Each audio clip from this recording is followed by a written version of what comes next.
Hey everyone, and welcome to another how-to video. This time I'm going to show you one way that you can make a swampy base for your miniatures. Here's what the end goal will look like, and I'm making this base for the Wendigo from Village Attacks by Grimlord Games.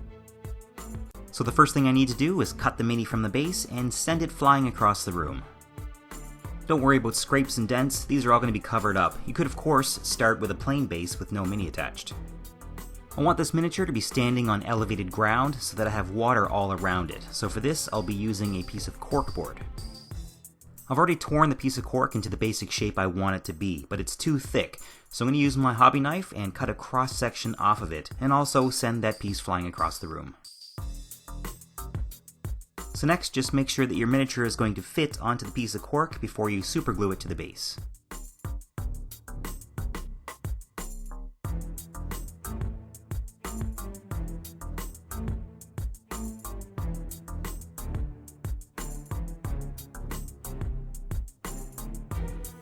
Next, you'll want to prime what you've done so far, and the color doesn't matter at all, but I'm going to go with a neutral gray color. Now the next little bit you can skip over if you don't have a miniature already painted for your base, but if you do, here are the steps you should follow if you want to pin the mini to the base. First, make a small dent with your hobby knife that your drill bit can sit in. Next, drill up into the feet about 3 to 4 millimeters or 1/8 of an inch. Next, cut 2 small pieces of paperclip that will fit into the holes and superglue the pieces in place. I've covered these steps in much more detail in a separate how-to video, and I'll post a link to that at the end and in the description below. So the final step is to drill into the base, and this is also going to mark where the feet will sit so we don't accidentally cover those spots with sticks or mud. Then just drill out holes where your miniature is going to be sitting.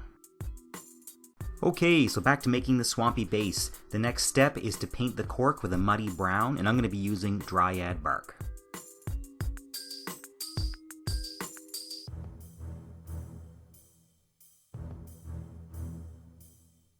Give that a bit of time to dry, and then completely cover the cork with Nuln Oil Wash.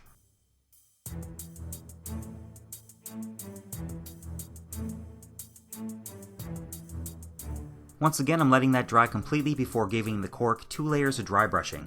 The first one is going to be a 50-50 mix of Dryad Bark and Mournfang Brown. Don't worry about making a mess on the rest of the base, that's getting cleaned up later. This is a pretty heavy dry brush covering most of the cork. The second dry brush is going to be with pure Mournfang Brown. I'm going a bit lighter with this one, just creating some color variation in the ground, mostly around the edges.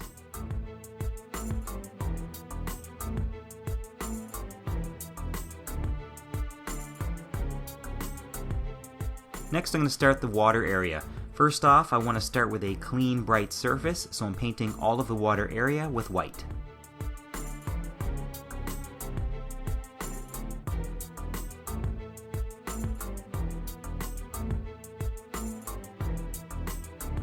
Next, I want it to look like there are different depths of murky water that's filled with muck and algae. The first color will be a roughly 1-to-1 mix of Necrotic Flesh and Steel Legion Drab, though any pale green and pale brown could work.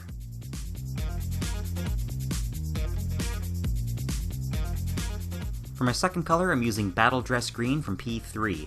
This could be created by mixing a darker brown or a darker green into your first mix. So the first thing I'm doing for the murky water look is to completely cover the water area with the light green-brown mix and then let that dry.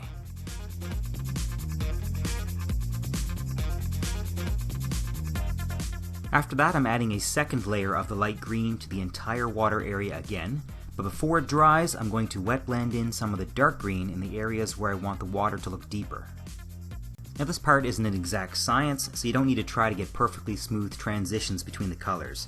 After I've added one layer of the dark green mix, I'm then adding a second layer, but closer to the rim of the base this time, to make it look like the water is getting deeper the further you are away from land. And I'm switching back and forth between the light and the dark, just muddling the colors together where they meet.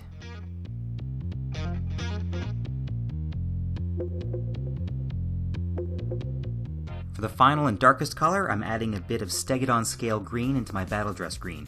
This blue-green is going to deepen and desaturate the Battle Dress Green and basically just make it a bit darker. I'm adding this color to the furthest edges of the water, but trying to make sure that it's surrounded by the Battle Dress Green color. After that, I'm once again lightly wet blending these two colors together.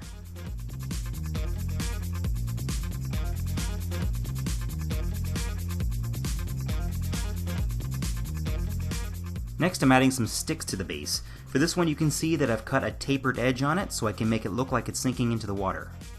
I've already dry fit this to make sure it's going to look okay, so now I'm just adding super glue to its contact points.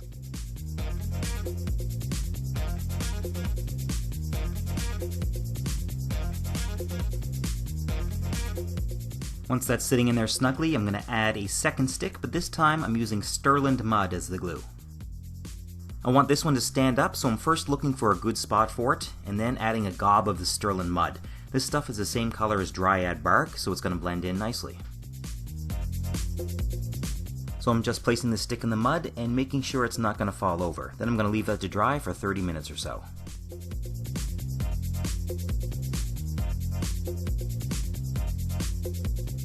We're now ready to add the water effects. I'm going to be using Vallejo's water texture for this. So first I'm adding a bit of the water texture to my last clean spot on this palette. I'm then going to measure out 2 or 3 drops of Athonian Camo shade into the water texture. This is going to create a murky look for the water when it gets stirred in. Now making sure to stir slowly so that I don't introduce any bubbles into the mixture.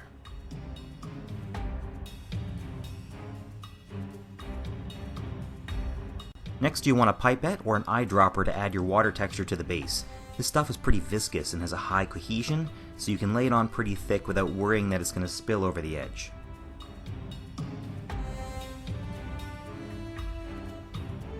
This stuff is going to have to be added in several layers to get any kind of depth, because each layer shrinks as it dries. Each layer is going to require at least 8 hours to dry completely, so you'll definitely want to have some other projects on the go while waiting for this base. Most of your time with a water texture base is going to be spent waiting for things to dry. After the base is covered, I'm using the tip of a paintbrush handle to push the water texture all the way to the edge of the base before leaving it to dry.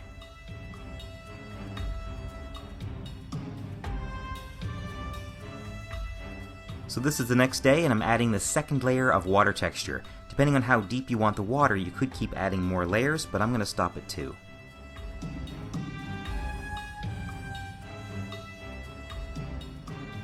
Once done, I'm going to leave that for at least another 8 hours before adding some various kinds of flock. I'm first adding just some standard tufts of grass flock using some super glue.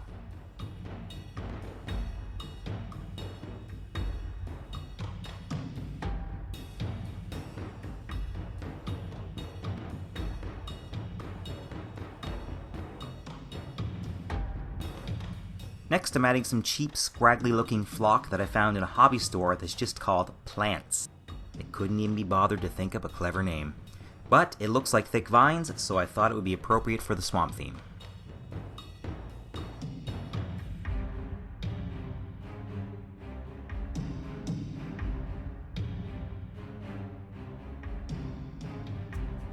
There's only a couple steps left to finish off this base, the first of which is to paint the rim of the base with your preferred color. I'm using a dark gray.